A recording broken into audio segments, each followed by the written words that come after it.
do whatever you need to do, but Google this, and this is the most bizarre looking thing I've ever seen.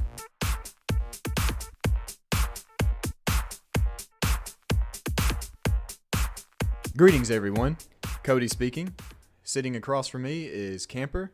Have Brandon to my left and Jake to my right, and that can mean only one thing. It's time for the Squad Life Podcast. You can follow me on Facebook and Instagram. My Facebook is just Cody Lewis. Instagram is Cody_AA_Ron. Yeah, and it's Brandon. How you doing? You can follow me on Facebook and Twitter. My Twitter is Brandon_Ward13. And my name is Camper. You can follow me at Twitter at Camper Kober. That's CAMPER KOBER, all one word. You can find me at Facebook by my real name, Michael Kober. And to my left, Jake, what's up? You can follow me on Twitter at TrueMaroon795 and on Instagram at JCLee52.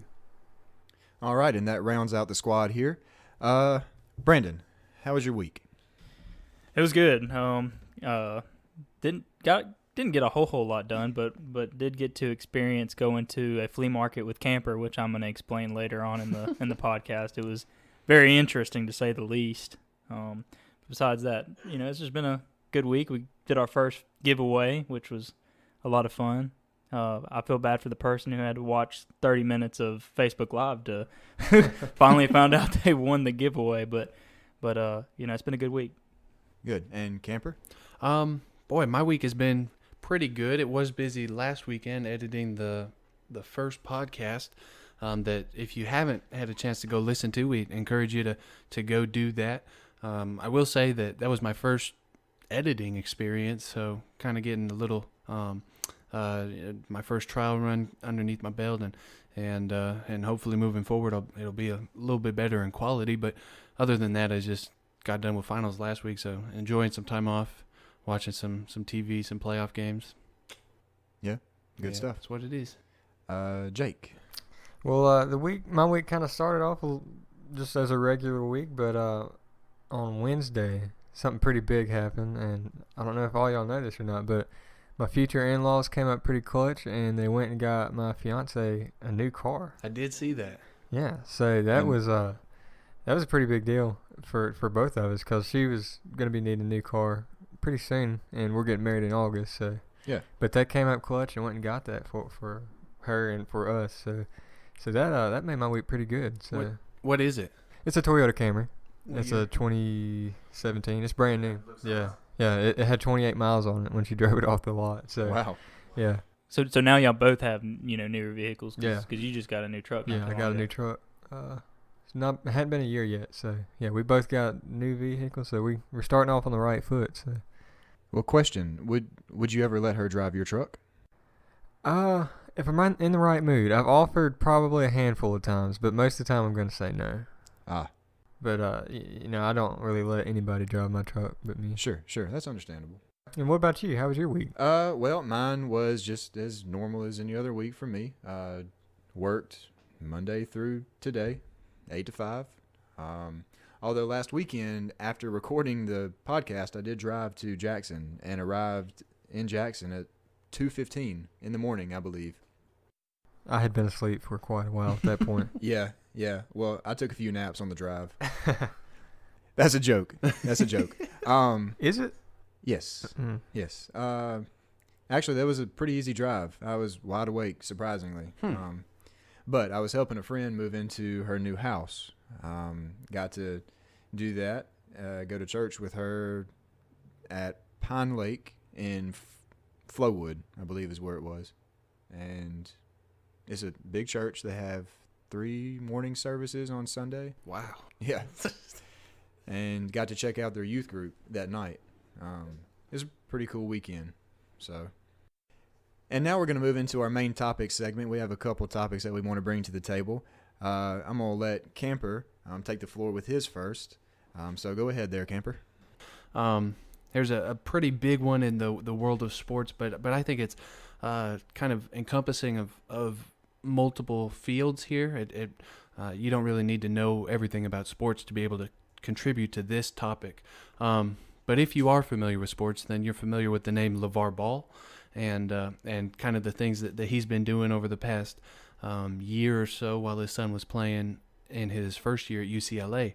And kind of making some ridiculous headlining statements, saying that if you swapped his son, Lonzo Ball, a freshman at UCLA, mind you, with Steph Curry from the Golden State Warriors, 2-time MVP and 1-time champion, that Lonzo could take the Warriors farther than Steph had taken them, and that Steph wouldn't be able to succeed as well as Lonzo had with UCLA. That's just one example. Another example is that he could defeat Michael Jordan, the greatest player of all time. I think they're both in their 50s or so currently, or maybe even in their prime. I'm forgetting this, but he would beat him. That Michael isn't as fast as him, or one-on-one, that he's stronger, or some ridiculous thing like that. But he's bigger. He said he was bigger. Right. And but we went back and looked at LaVar's stats in college, and he played for some college that I can't even think off the top of my head. It certainly wasn't big, but he averaged 2.2 points in college, and he didn't play in the NBA, so this man thinks that he can beat Michael Jordan. But those are just a few snippets of really some of the bigger headlines that he's come out and given over the past year. But I think the headline that made the biggest news, especially here recently, is the brand that he and his family run, the Big Baller brand, recently came out with Lonzo's first shoe model, and they waited this long because he was in college, obviously, but previewed the shoe, about 2 weeks ago, maybe a week and a half. And these things, you can buy a pair on their site for a whopping $495 if you want them autographed by Lonzo himself. I think you're looking at just shy of $1,000. If $495 is out of your price range, then you can get some flip-flops, some slides with that logo on it, and kind of the same design. They just look like black slides to me. You can get those for $220 if $495 is out of your price range. So with that and those previous things that I had mentioned, my question to those that are willing to contribute to the topic is LaVar Ball and the things that he said, and recently the actions that he's done, especially with promoting the brand as the way he has, and dropping these shoes that are more expensive than any other debuted professional player branded shoes. He's dropping them for almost twice, if not tripled as much as Jordan when he first dropped his shoes, or Harden or Curry or whatever. Is he and his actions and his words bad for basketball as a whole, or is he good for basketball as a whole? Well, I think there's two ways of looking at it. He's bringing attention to the game, but basketball already gets a lot of attention as it is. So I'm going to say that generally speaking, LaVar Ball himself is bad for basketball, but more specifically, I think he's bad for his kids in basketball. Because he's got Lonzo, obviously, and then he's got another son that will be playing at UCLA. LaMelo, I think is his name. He'll be playing this upcoming season at UCLA.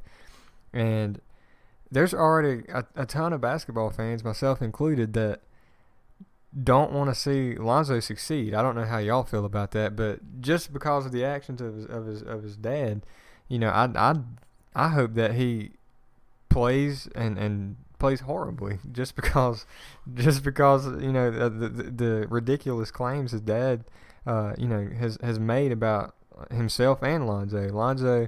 There's no reason to think that I don't care how good they are. There's no reason to think that a collegiate athlete can step on the court with a 2-time MVP and be better than him and can contribute more to his team than Steph Curry. That's just garbage. But that's my personal opinion. I don't think that LaVar is good for the game. I think he's just making himself look like a fool. I would agree. Brandon? Well, first of all, I'm going to give a defense and I guess the good and the bad. First of the shoe topic. I have no issue with those shoes being priced as that at the moment. For people who are willing to trust that Lonzo has that talent, those shoes could very well be worth a lot of money in the future. That being said, there is a huge chance that he plays the first game and has a career-ending injury, or he's just not good. The NBA is super difficult. Have been countless times that we've seen college stars that have been extremely talented and perform really well in college, and then they come to the NBA and they fall flat. Yeah. We've even seen we've seen players that enter in their first season and get hurt, with Simmons and other examples of that. So I personally would not have priced that shoe. I think that LaVar has done an immense amount of damage on his son with some of the publicity he's putting out there. But he's entertaining. I'm not going to say that LaVar is bad because he entertains me. I love seeing Stephen A. and him going back and forth. There might be something wrong with LaVar mentally. I don't know, saying blasphemous things like he can take on Michael Jordan when he averages 2.2 points per game in college. And, I mean, we've seen video of him playing, and it's awful. I mean, it's like a broken record. But, like I said, he's entertaining. And that aspect, I think LaVar is good. Now let's get to the bad. I think the relationship he has with his son is very negative. I think that for this moment, I actually agree with Spicy that he's putting this hate from the public, from other people on his son because of the stuff that he does. I think he's raising a bar for his son that's going to be almost impossible to meet. I mean, the second that UCLA dropped out of facing Kentucky, LaVar put the ball on put the blame on everybody else but his son, and started saying ridiculous comments like that. So I mean, I think that LaVar has done some damage to his son. I like him in the form of entertainment, especially going back and forth with other commentators and stuff like that. But I don't think he's good for basketball overall. I think that you see LaVar in the headlines, and it's something negative. Okay. And Cody, I do want to get your input as kind of I don't know if you would label yourself as an outsider, but someone who may or may not keep up with, the things that LaVar has said over the past year. But what is your initial thought to a college player who was not signed by Nike, by Adidas, by Under Armour, any major shoe companies, and opted to not sign or have a deal with minor companies, but designed their own shoe with their own brand on it and decided to sell it at a ridiculously high number like $500. Hasn't played a single minute in the NBA. In fact, doesn't even know if he has a starting position in the NBA. Do you have any input on that? Yeah, sure. The first thing I think of is, wow, that is a big risk. I mean, you have to have some sort of initial investment into your own brand, as we all know with this podcast. But I don't deciding to go with your own brand and not going with someone like Nike or Adidas or Under Armour or any of the other ones you named. That's just too big of a risk for me. And I'm really cheap, so I don't know if that's not the best decision in my opinion. And speaking to the price of the shoes and the slides, I'm sure there are people out there willing to pay that ridiculous amount of money for said shoes or slides, but I would say that's probably not a good investment. Correct me if I'm wrong here. I think I heard that LaVar or Lonzo is going to be the first.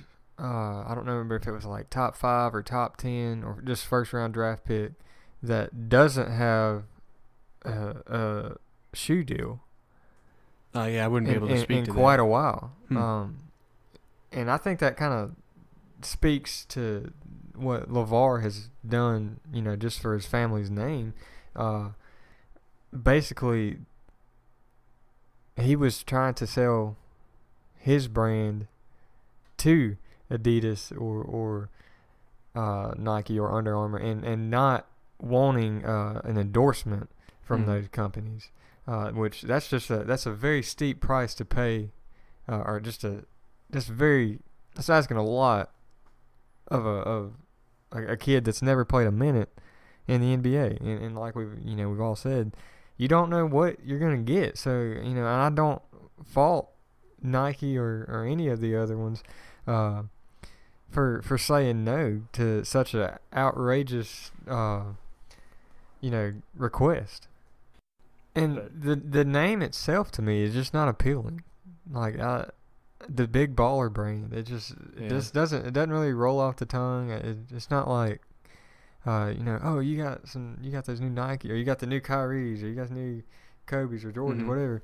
Oh, you got the new big baller brand shoes. That's just too much to say. Yeah, you're right. It just doesn't really roll off the tongue. But I will kind of give them credit for wanting to go independent. That's I mean, it is a big risk, like we've talked about, but it is. I mean, it's daring. It shows initiative. Now, whether or not it works, that's for the future to tell. But I don't know. I got to give them props for wanting to go independent. Okay, so last question, rapid fire. Give me kind of a yes or no answer, or option A, option B answer. Brandon, is LaVar Ball a marketing genius for his brand, or is he crazy? He's not a marketing genius. So crazy. Yeah, crazy. Spicy?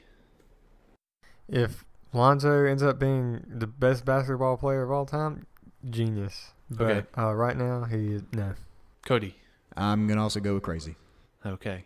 I will say, kind of round off the discussion here, first off, I do think that he is I wouldn't go so far as to say marketing genius, but everything that he has set up until this point has been to promote his son's ability, but also in that his brand. So I think those two are connected there. And I this might be a better question for you guys. Spicy, do you think that he truly believes he could beat Michael Jordan one-on-one? I hope not. The Man, fact that that's not. a question, right? Yeah, I'm not gonna. I didn't play any collegiate sport, but I'm not gonna walk out on any kind of football field, basketball court, anything, and say that I can do something better. I'm not gonna go say I can shoot free throws better than Shaq. Okay, he's one of the best big men to ever play the game. So maybe I can, but I just feel like that's outrageous to say that you can beat Michael Jordan one-on-one, the undisputed GOAT of basketball. No. The only argument I see to say that he's a genius at marketing is who else could make the statement that they're better than Michael Jordan and be in the media this long. I honestly don't believe he thinks he can beat Michael Jordan, and if he does, he just needs to watch some film of himself. But I just like if I was to come out and say I'm better than Michael Jordan, I don't think I'd be getting the press that he has. I think it's solely because Lonzo has so much talent, and everybody's just been speculating him doing good, that for some reason he's grabbed this attention and made a lot of publicity out of it. I agree. And who's to say, and this may already be a theory or but maybe it is a marketing ploy to get his name out there longer, to say that he could beat Michael Jordan. Maybe it's just a way of him getting more publicity. You never know. Yeah. Never know. Yeah, so last question I have before we round out this discussion and move on to our next topic is obviously they're Lonzo's shoes. They're not LaVar's shoes. So do you think that LaVar will be do you think that Lonzo will be a bust, an average player, or a great player? Brandon. I look at what he did in college, and he was very talented. He was really good at setting people up for big plays, and I think he's going to be talented. I don't think he's going to be what his dad thinks he's going to be. I think for as highly as he's projected to be picked, I would say he's going to be a bust. I think he'll end up being an average player. I don't think he's going to be awful, but to be a top 5 pick, you expect, a pretty routinely all-star selection player, and I don't know if he's going to be that. I think that he has different expectations. I don't want to say the highest expectations, because I think LeBron had the highest expectations of any person entering into the NBA at such a young age. But Lonzo has the most unique expectations that people expect him to be good. That if he's not good, it's because of his dad and his family's expectations and their actions on him. I think he'll be average. I don't think he'll be really spectacular, especially initially into the league. If he does end up going to the Lakers, which I think is a good possibility, they've got D'Angelo Russell at the starting point guard position, and I think Jordan Clarkson is running backup point, but I think they run him at the 2 a lot. Lonzo's a point guard, so they're gonna probably let Clarkson go. And I mean, they've invested a lot into D'Angelo, so they might even move D'Angelo or Lonzo, if they end up going with Lonzo, to the 2, and that throws off either one of those players. But I mean, that's LaVar Ball. Go ahead and add us on Twitter or mention us in the comments. How do you feel about LaVar Ball? Is he good? Is he bad for basketball? Let us know if you drop $500 to cop a pair of Lonzo's shoes. And tell us why you made the worst decision of your life. But going back to Cody, I believe you've got really kind of a different spin. We're moving away from sports into a main topic that you're bringing to the table. What do you got? Yeah, and that was pretty much the best segue you could do for this next topic. Definitely the opposite end of the spectrum of sports. This is a topic probably really obscure to, I don't want to say most of y'all because I don't want to discredit our listeners, but fractals. And if you've ever heard of fractals or Never, okay. Fractals or even self-similar objects, I think is another term used. Hit us up. Let us know what you think about them, what you like about them. But I just want to read a definition I found on fractalfoundation.org. And yes, there is a fractalfoundation.org. So, fractals are apparently a pretty big deal. Yeah. And I've never even heard of them. And, well, I hope to enlighten you a little bit Please here. do. Fractals have a foundation website. Yeah, .org. So, yeah. .org. Wow. I That's have amazing. I have no idea what we're fixing to get into here. Can you define it for us? Me? What do you think it is? Just take a wild guess. I'm going to say it either has to do with some kind of mineral or in a rock, or has something to do with the human body. But I have no idea. That's a good guess. Yeah. Yeah, so I hope that this blows my mind, though, that it has its own foundation. Well, I hope so. Camper, did you want to take a guess? just wanted to reiterate that those would be one of my 2 guesses, because it reminds me of fracture, like some kind of fracture. So Sure. So that kind of leads me to think more along the lines of anatomy, but I could also see something like an earthquake or something like that. That sounds like a very big what is it, a platal rift or whatever the do you, anything about earthquakes? In Montana, we were on a huge what do they call those? Fault line. Yes, That thing. you know more about it than I do. But we were on one, and I mean, we were expecting an earthquake any year now because it's kind of pressure building up. But that's what it reminds me of, simply just the name. I have no other guess. The 2 biggest worries in Montana: moose and earthquakes. That's right. All right, but moving on to this topic, fractals, and it's Fractals. Just to clarify, it's fractals.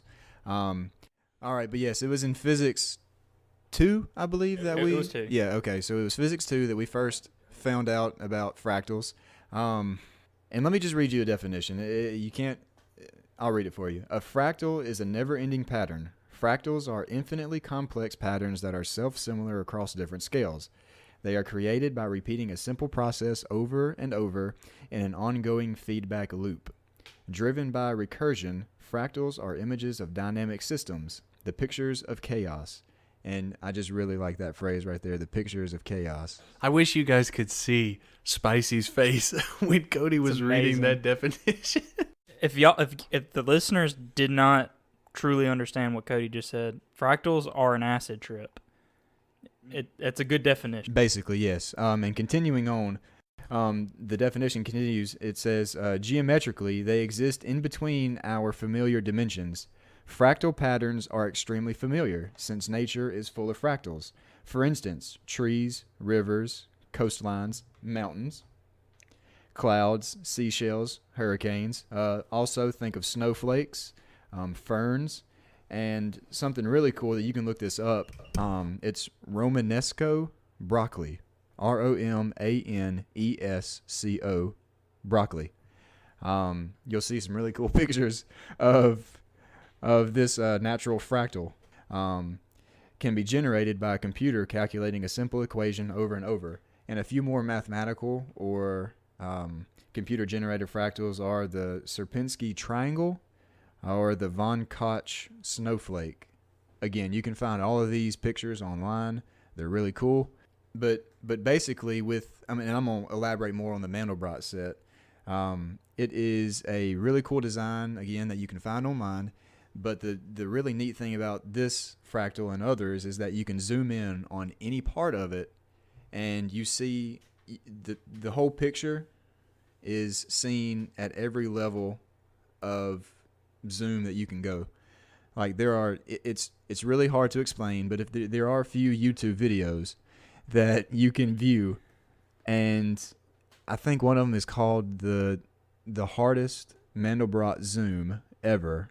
And you just type that in, and it will take you, like Brandon said, on an acid trip. Or even for those of you who have seen Interstellar, when the main character is... Well, I better not give too much information away, because that's a really cool scene in the movie. Just watch that movie. But more on the Mandelbrot set, and actually Camper and Jake are looking it up right now. But yeah, the cool thing about it is every possible level of this fractal looks like the large main picture. You have different portions of it. I think there's one called the Elephant Valley, the Seahorse Valley. Like, these are just parts of the fractal you can zoom in upon that look like seahorses or that look like elephants. But again, if you zoom in even deeper, you still see the main image. Like, that's the point. That's the beauty of a fractal. Of the same fractal? Yes. You see a seahorse and an elephant? Well, yes, there are certain points. Yes, Jake? I'm watching a video right now. Is this what you're talking about? Yes, that's right. That's right. And this is, I'm telling you, if you haven't looked this up yet, if you do whatever you need to do, but Google this, and this is the most bizarre looking thing I've ever seen. And again, it's the Mandelbrot set. Mandelbrot set. You need to listen to some good music while you're watching it too. Like maybe play some rap or something. Well, that's the thing about some of these videos. They play some really, really good music while you're zooming in.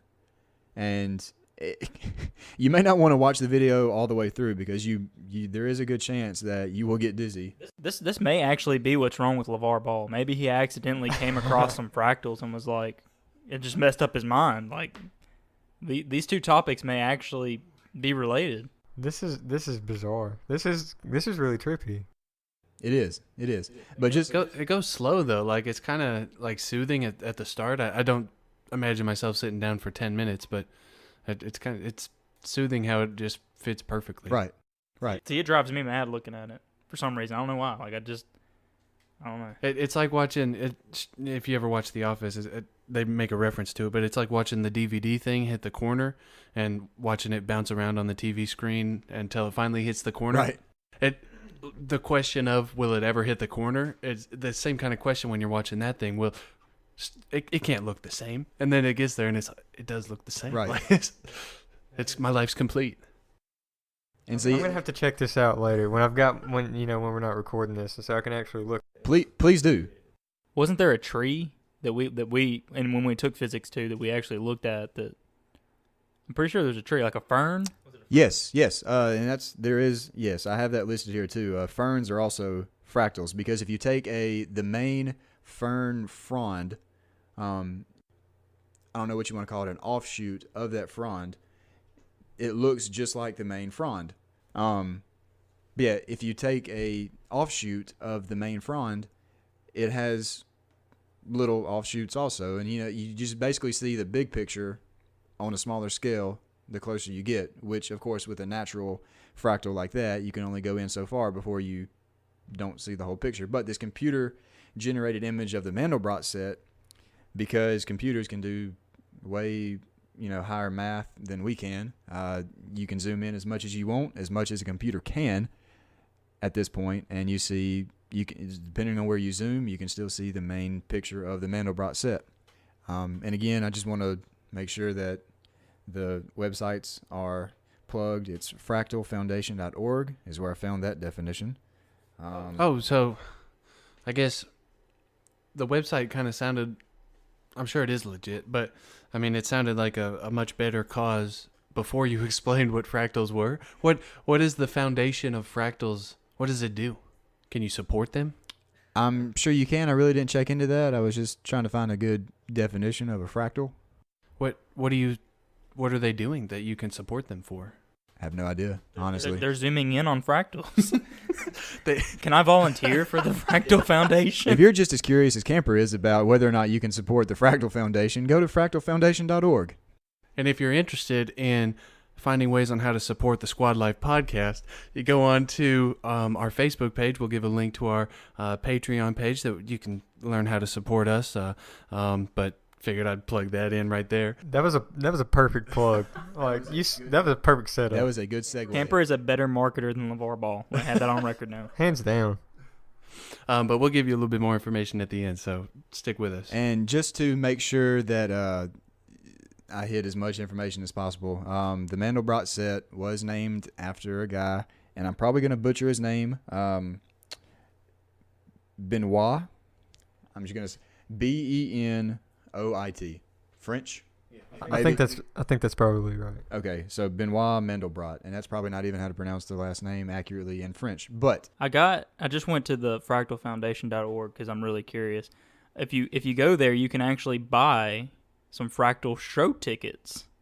What? Yeah, some show tickets to Fractals. If you're interested and wanting to buy tickets, it's for June 2nd. And you can watch the Fractal at 6, 7, or 8, or 9 p.m. So apparently it's an hour-long Fractal. I'm not sure. You can also download free Fractal software. It says, become a Fractal artist and explore Fractals for yourself. You can also have fun, hands-on Fractivities. That's a play on word right there. Wow. This is getting more and more unfortunate as you read. It says fun, hands-on activities combining math, science, and art. And then it says you can hire the Fractal Foundation to bring awe-inspiring outreach to your school or event. We should really reach out to these people. I mean, I would love to have a fractal, fractologist? And with that, we could have fractivities. That sounds really fun. I would love to have some hands-on. I want my hands on some fractals. This is such a bizarre thing to sell tickets to. How do you make money off of this? Hey. Oh, I would go tickets. if I was in the area and I don't have much to do on Friday nights or whenever. Would you also smoke some weed before that? I feel like drugs should be a requirement for this. What are you? I mean, what's gonna make you want to just go sit in a theater and watch a Fractal for Would you an not hour? want to invite Ashlyn and say, "Hey, sweetheart, we're gonna go watch some Fractals tonight. Guardians of the Galaxy's good, but Fractals." No. So, just don't even tell her where you're going. Just tell her, "Hey, Ashlyn, we're gonna go out. I'm gonna take you to dinner, and then we're gonna go watch a cool show." I mean, I'm curious. Is this? I'm sure you don't know, but is this just? Are you gonna go sit in a theater and watch Fractals on the big screen for? Have you ever seen 45 minutes or an hour? Have you ever seen one of those? What do they call them? Like a stargazing, do they call them emporiums or something? Where it's like a theater style, but the roof is or the ceiling is like a night sky, and you kind of watch that. That's what would envision it kind of being. Well, that would give me vertigo, like staring at a fractal. Be all around you. It sounds horrible. I'm not gonna waste my money to go sit and watch Fractals for an hour. And no offense to those of you who would pay money to go watch Fractals for an hour, or even no offense to those of you who are fractal artists. You do some great work with illustrating these things, but obviously we are really not interested. Fractologist sounds too much like proctologist or Yeah. proctologist, and that those two to me just don't. Yeah. They don't sound good. Yeah, when you said that, I was like, I wouldn't use that word. I wouldn't use fractologist. All right. Well, that's pretty much all I have to say about the fun and fascinating world of fractals. We're going to move into our next segment here that we have termed questions/hypotheticals. And I believe Mr. Brandon Ward has the first question/hypothetical. Yes, this is probably an easier question for me to answer, but I've been looking at some groups I'm in on Facebook, and there's been a general question of who's the best at certain things. So I'm gonna kind of take a different spin to it and ask the question: who is the greatest hero of all time? Starting with you, Camp. Okay. I didn't have too much time to think about this, but off the top of my head, are you asking who is the greatest in the sense of abilities, or who is... This is all around. Like, when you think hero, superhero, whatever, who is the first person that comes to your mind? Who would you want to be saved by? Okay, I so could ask it like that. so that's two different questions in my opinion. I would prefer to be saved by someone really cool like Thor. I think... What?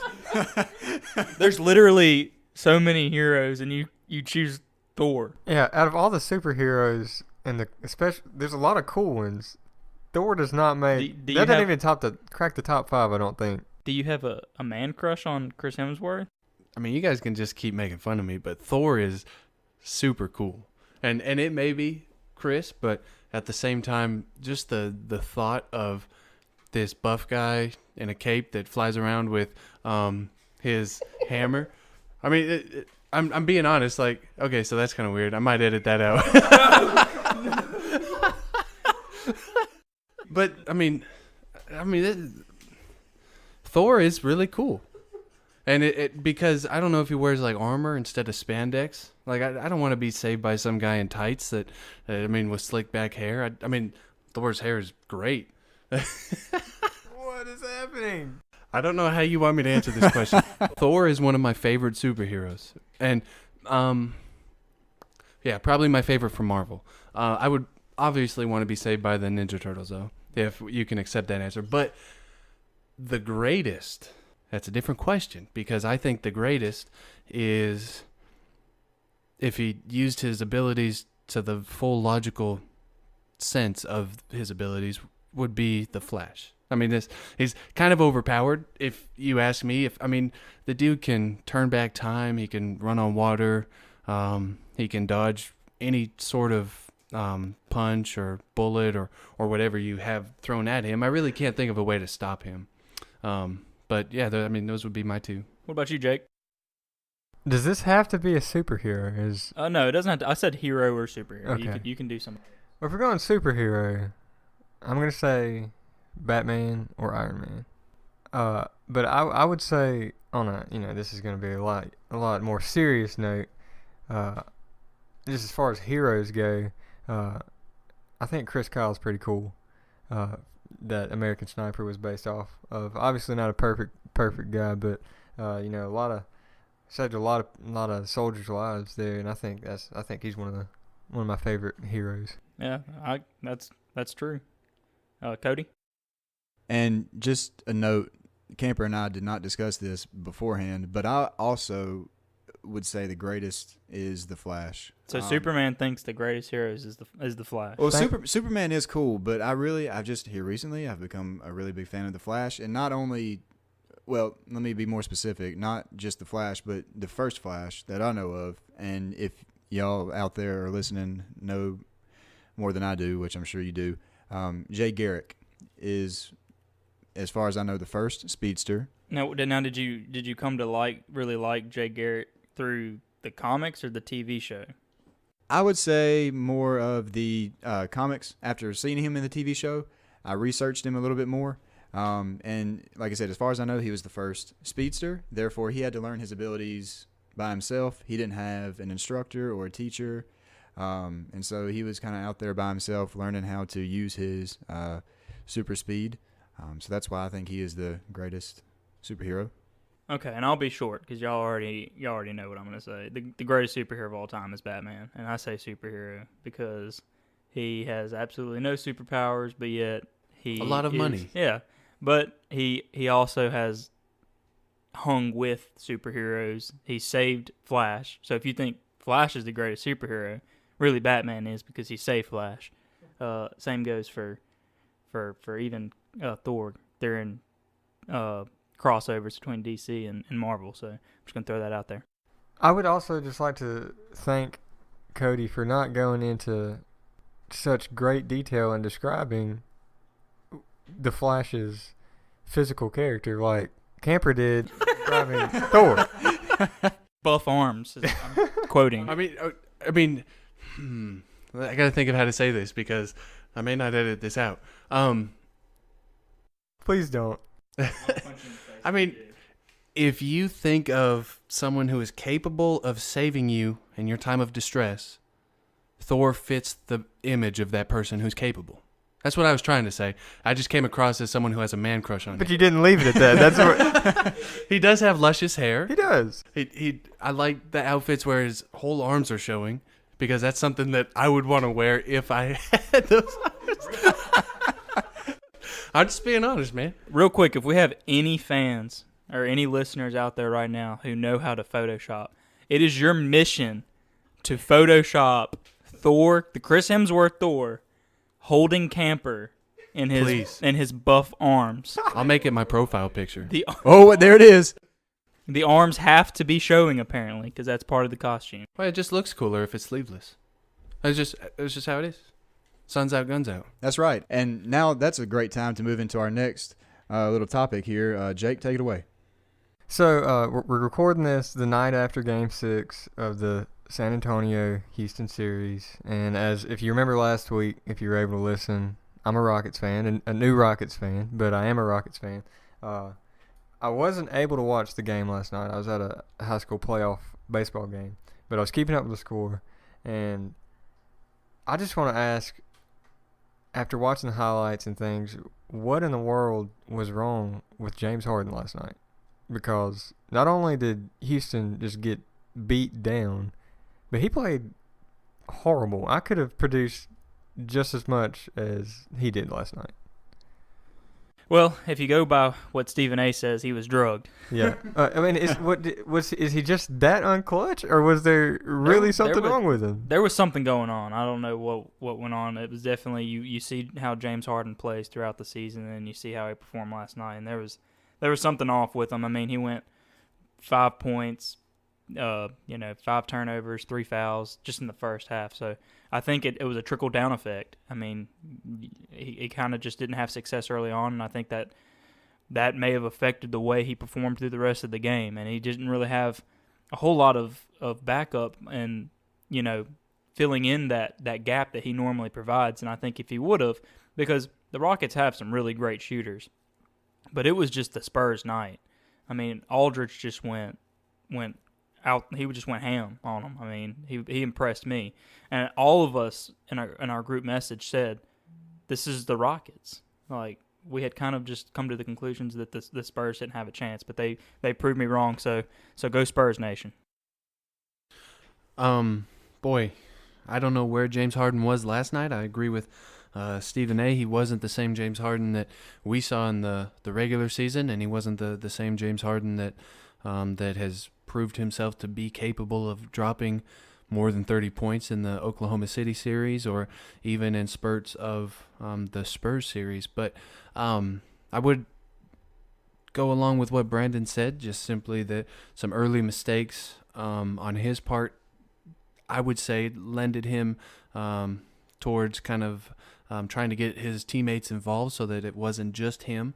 And one thing that everyone saw is that when he tried to do that, he even made more mistakes, where he pump faked and drew 2 Spurs defenders towards him, and he could have still gotten the shot off very easily, but decided to pass to Eric Gordon in the corner and missed him completely because Eric Gordon was not expecting the pass because of how open James Harden was. But, I mean, just silly mistakes. You kind of see it in the press conference after where he took all the blame and put it on him. And then you see him, some stories came out, he was at a nightclub after that, directly after, and then went to a gentleman's club after that. So he was trying to forget a few things, I guess, and wipe the slate clean for next season. But I really don't know where the Rockets move forward from this. I think a Rockets fan who's kind of been with the organization for a year or two or maybe more would be able to answer that a little bit more clearly than I do. I think they keep most, if not all, of their main pieces and just try it again next year. But I'm under the suspicion that what they have isn't working. I haven't seen James Harden perform in clutch games or games where he needs to be clutch, like elimination games like last night, the same way that he had in the regular season. He's obviously an all-star, an elite player, an elite scorer. He's got some work to do defensively, but I just haven't seen it in the moments where we wanted to see it from him. So I don't know. Yeah, and I think like I said, I'm new to the fanhood of being a Rockets fan, but I think Houston has to get him some help. As far as at least one more piece, he's got to have some help, especially in those big games. If your all-star, your superstar player is not performing well, somebody's got to pick up the slack, and obviously nobody was able to last night. So. All right, well, thank you for that. And now is when we're going to move into our next segment called, in fact, individual segments. And since you had talked about sports now, Jake, why don't you go ahead and move into this for us? Start us off. Okay. Staying in sports. Yes. This is actually a pretty funny story to me. This is, if you've heard about this is a couple weeks old. But if you heard about this already or read about it or heard somebody talk about it, I apologize. But this is just hilarious to me. LSU has a player that was suspended or I believe he was kicked off the team for violating team rules at the end of April for an event that happened at the beginning of April. So here's what happened. This guy had been out, and he comes back home, and his door was open, like, to his apartment.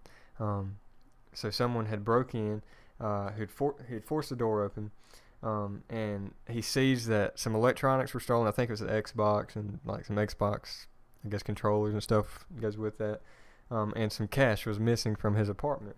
And as he's looking around and seeing this guy, this LSU player, sticks his head in the door and says, "Hey, did someone break into your apartment?" And the guy recognized him because not only did he have on just LSU football attire, it had his number on it. Like his gear had his number on it. What?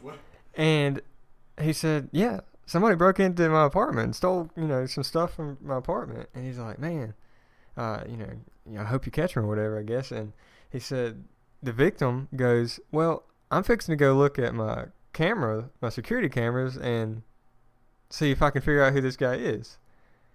Well, the LSU player leaves, and this guy, when he looks at the video, sees that it is this LSU football player wearing the same clothes with his number on it. Wow. Then it gets better. The guy comes back with some, not all, with some of the stuff that he had stolen. What? Hey, you give him credit. He was trying to make it right. Yeah. I mean, I don't know. I guess he was, he was doing his best to clean things up there, but wearing stuff with your number on it. If I'm gonna rob somebody, I'm gonna wear all black. Like I'm gonna go movie route and wear like the ski mask and everything. Yeah, and if I'm gonna break into somebody's home, and then return, I'm definitely going to at least change clothes first. Just in case he does have a camera. That's just, he really wasn't thinking there. I thought that was hilarious, but, that's kind of what I've got there on that story, but. All right, well, interesting. Okay, so I guess I'm next. This time for me is, I think we've decided is going to be called Awkward Cody. It's a chance for me to recap the week and, how I've embarrassed myself or, I've gotten myself into awkward situations, and what a perfect time to recap what happened last night. So yesterday at work, one of my friends had invited me to go play softball with him, and he's in a it's a softball league. It's not, nothing official. It's just, some guys getting together, playing softball. And last night they were having a scrimmage. Now, mind you, I have not practiced with these guys at all. He was just like, "Hey, come out and let's." I went out, and he was kind of egging me on. He was challenging me yesterday. I'm competitive. I don't know how competitive I am, in relation to these other guys in the group, but I like to think I'm pretty competitive. And he was saying stuff like, I'm gonna have to beat Cody tonight at softball. I'm going to show out. And so I took that as a challenge. I went to said softball scrimmage, met the guys on the team, kind of got to see the other team take the field a little bit, get some pregame warm-up in. And I was thinking to myself, okay, well, I was on a state championship team in high school. Shout out to the class of 2012 Southeast baseball players. But I was thinking, I was on the state championship team. I'd played baseball for a pretty good baseball club in high school. I'm going to show out here tonight. Well, my turn comes up to bat, batting 11th and out of 11. So last, I strike out. In softball, there are, as most of you know, 2 strikes, and I whiff at both of them in front of not only this team that I just met that I'm playing on, not only in front of the other team, but in front of a crowd of folks. How many times did you strike out? I was getting to that. Oh, no. It comes around for me, and let me say this, too. I didn't play the field, and for a good reason. The other guys had been practicing, and the coach said, "Look, man, I'm going to hold you in. I'm going to sub you whenever, if we need to, because these other guys have been practicing." And I was okay with that. I was okay with sitting the bench. But the second time for me to bat rolls around, again, 11th out of 11. And I whiff both times again in front of everybody. And I got so embarrassed. So I just kind of quietly sat down on the bench in the dugout, took off my cleats, put on my tennis shoes, and walked back to my car and left. During the game? During the game. Oh, That's a good response. I mean, I probably would have done the same thing, honestly. So yeah, that's I don't know. That's what happened last night, and I was still feeling bad about it this morning. Naturally. It's okay. It's okay. Thank you. But let me just point this out also too. The only guy that I knew there at the complex was the guy that invited me. So that just added to it. at least maybe you won't ever have to see these people again. Right, because I'll be moving to Jackson here pretty soon, and I'll be like, see you later.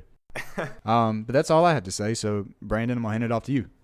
And normally I'd be doing movie reviews, but for this week I do want to share a story. Camper and I went to the flea market, which was pretty interesting experience.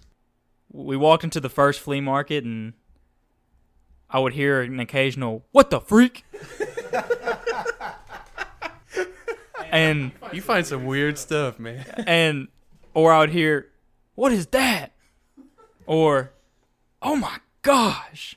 And I think it's important to remind people that we are in Mississippi, so a flea market may be even a little bit weirder in Mississippi than other places. When we pulled up, Camper was already kind of skeptical about where we were going because the outside look, they had some stuff that I wouldn't say is as valuable as others. Real quick, there was just to give you one example, there was a grill, and kind of one of those circular ones, the real cheap ones. It's got the kind of a tripod of legs. I think it's like a Weber or a Weber. Yeah. The legs had rusted, and the main like sphere of the grill. It was on the ground next to it, and you could it was just left there, like it was there for 10, 20 years.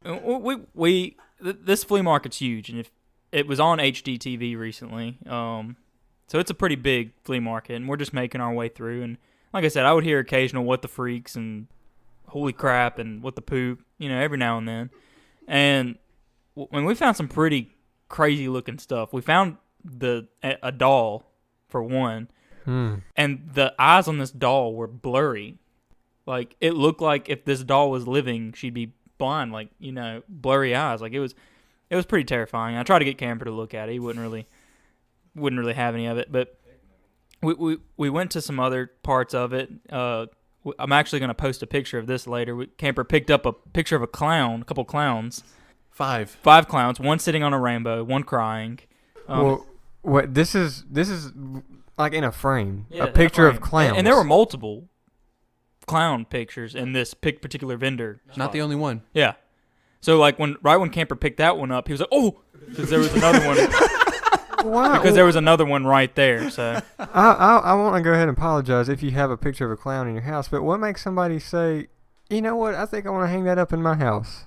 Well, what makes somebody want to even make that a thing? Yeah, exactly. But anyway, carrying on, it was right around this point that I saw something out of the corner of my eye kind of move. And after seeing a doll that was pretty freaky looking, I kind of jumped. I probably jumped a couple inches. And I said, "Camper, look at that." And all of a sudden, he near about drops the picture and goes, "Oh my gosh." Because this thing just moved. And it was a dog. It was a live dog. It was not a stuffed dog that was alive. It was a live dog. We petted it. It was nice. I will say one thing. If I ever want to go to a flea market, Camper will be the go-to guy. Because I've gone to a flea market with Cody before. It was not the best experience of my life. Because Cody's one of the few people that I know that would actually sift through individually. Like, just, he's so slow. And I had the mistake of one time saying, "I'm going to take Debbie with us." So I'm sitting my wife. So I'm sitting at a flea market. Cody's on one side of the flea market. Debbie's on the other side of the flea market. It's hot as all get out in there, and I'm ready to go. Like I'm the kind of person that goes into a flea market and then casually walks, looks. I don't sift through everything, but it had been a good while, and I go check on Cody. He's 3 or 4 vendors into it, so he's got a long time, and I'm like, okay, well, let me go check on Debbie. Debbie's just as bad. I will say this: if you ever are in our town, Meridian, and you want to go flea marketing with somebody, Camper's your go-to guy, because I laughed a lot. His reactions to stuff are quite priceless. So there's just something about random things. I've usually got 2 reactions. It's usually an elated, like, "Wow, I can't believe I saw that," or "What the freak? Why did I just see that?" and kind of a segue into the next topic. I did see a few horses there yesterday when we were looking at some random items, and that pushes us. Oh, I made sure to point out every time we saw a horse, which was very, very frequent. Were these like pictures of horses? These were statues. Yeah. Look, see, that's more acceptable, in my opinion, than a clown. Like, there's no need to have clowns in your house. I think you can agree with me on that. Okay, yeah. So to clarify, I hate clowns and anything to do with, which is understandable. Yeah, if you have a picture of a clown in your house, especially if it's framed up on your wall, just burn down your house. Go get a new one. There's no reason that you should have a clown up in your house. And secondly, I don't think it's an irrational fear. I would say that it is a very rational distaste that I have with horses. And to kind of push along into the 4th individual segment or mine, that we have found out that we have decided the title would be "What the Freak," because it's things or objects or I guess certain aspects of life or whatever that if I see or if I experience, I just got to say, "What the freak." Tonight, it is going to be my distaste, or if you want to call it a fear, I can't stand horses. Please elaborate. Yeah. If a horse walked up to you, I would say, what the freak? well, I mean, would you pet it? Oh, heck no. Would you? I would run the other way. I don't understand. Look, horses are big. They're Exactly. they're you know, from a small child's perspective, I can understand them being a little bit intimidated by a horse. Yeah. But Camper is every bit of 6'2", probably 230. Oh, yeah. 240, 250. Yeah, 250. Okay. I'm on my way down, hopefully. I mean, but he, not a fat guy, but a very stout, just a big. In most people's opinion, they would say a grown man. And this man just said that he would run away if a horse approached him. Well, I even approached Camper with this. I said, "Cows. Are you afraid of cows?" And your response was, Do we ride cows? Some people do, in the form of a bull. Okay, maybe for a sport. Yeah, they aren't just going to hop on a cow and go to town on it, but...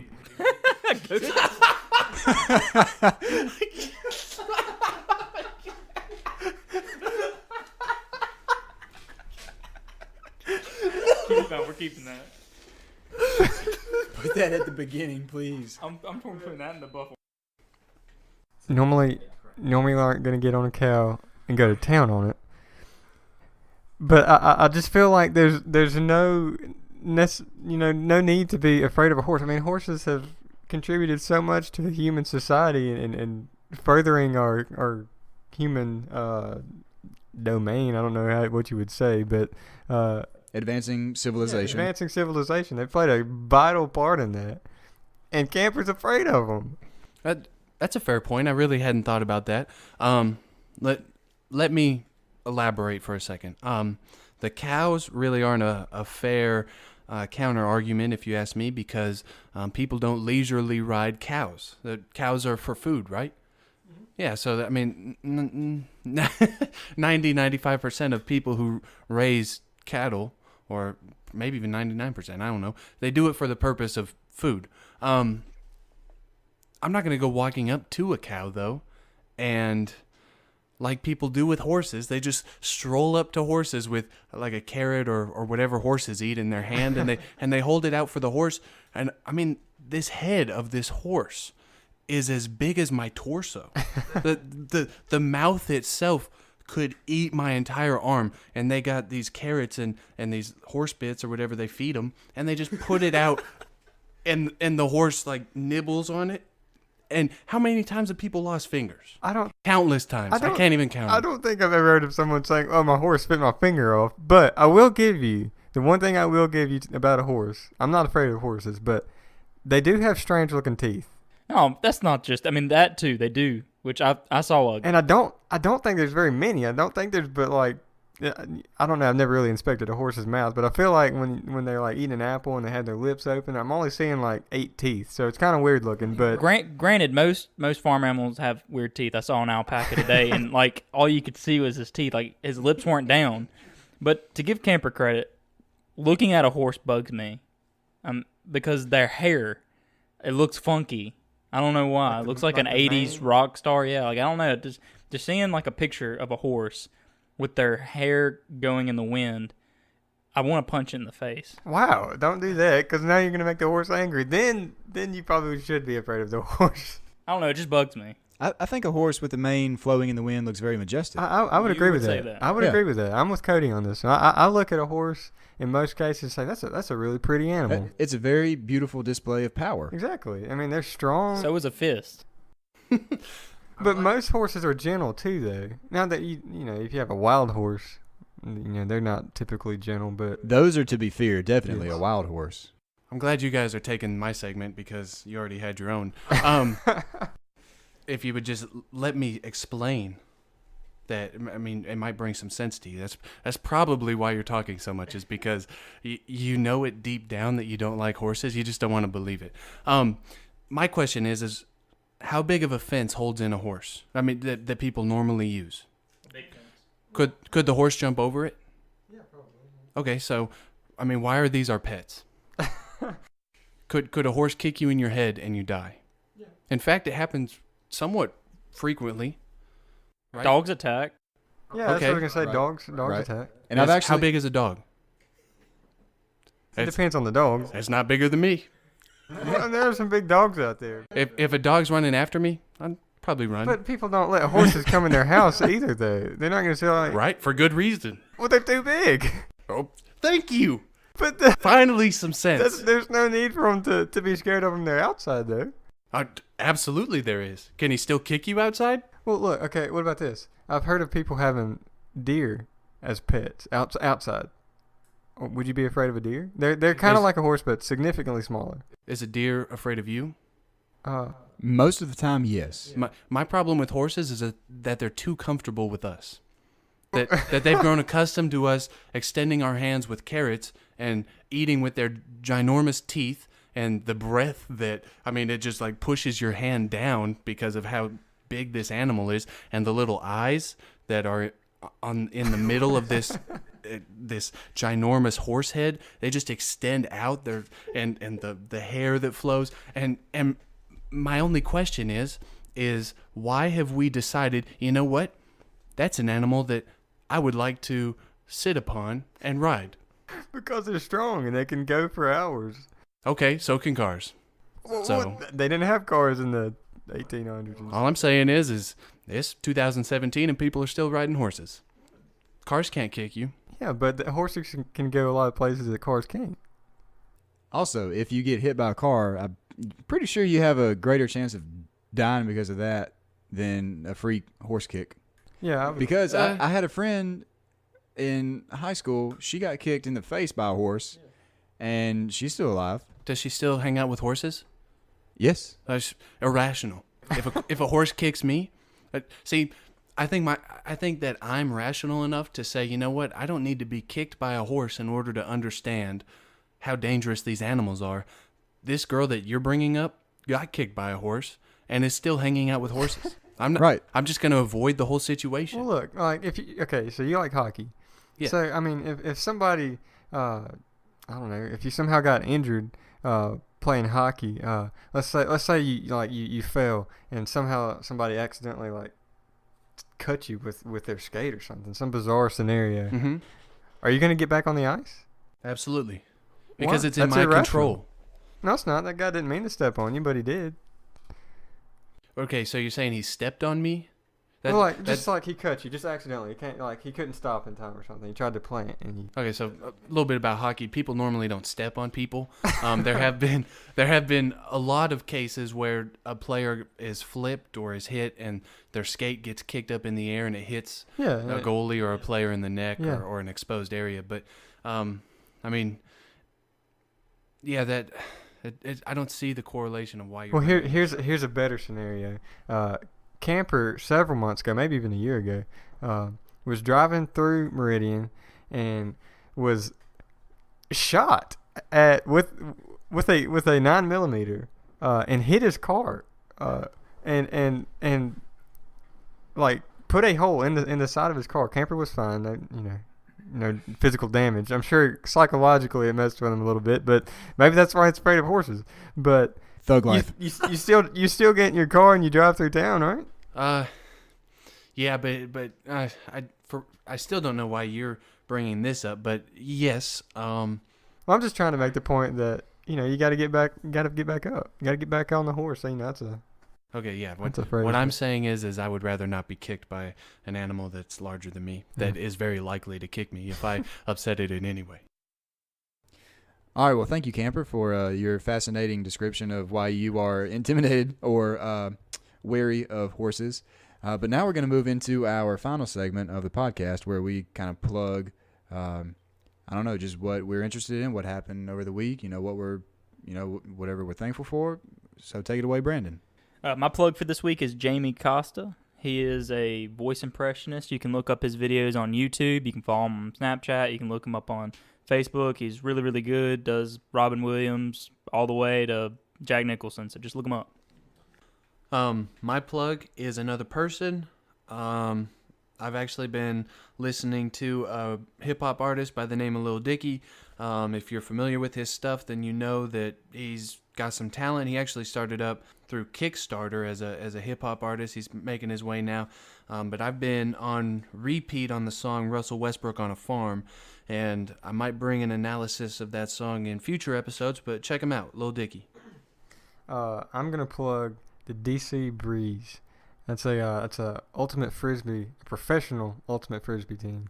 Yeah, that's my favorite ultimate frisbee team. So if you're interested in watching ultimate frisbee on the professional level, check out DC Breeze. They're in first place in the East, by the way. So. Oh wow, sweet.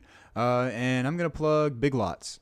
Like I said, I was in Jackson early this weekend and was able to find a clothes hamper, some razors, and some shaving cream. I believe all for less than $20. So thank you, Big Lots. All right, well that does it for us this week. Thank you for tuning in and listening.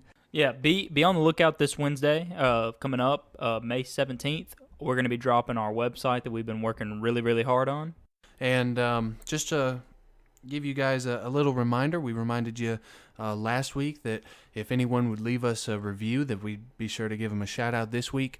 That'd be where we plug it in this week, but no one gave us a review. So if you listen to the show and you like the show, be sure to review us. Give us an honest 5-star review if you like our stuff, and we'll give you a shout out. And be sure to like our Facebook page, and be sure to follow us on Twitter. Be sure to share our podcast when we drop it as well. And those podcasts will be dropping every Tuesday. If you're listening to this, obviously you found this one, but be on the lookout every Tuesday for a podcast from the Squad Life. And whenever our website drops, be sure to search for our blog posts. You can expect those every Thursday, with our first one hopefully being posted next Thursday. That is May the 18th. So we'll see you next time. See you!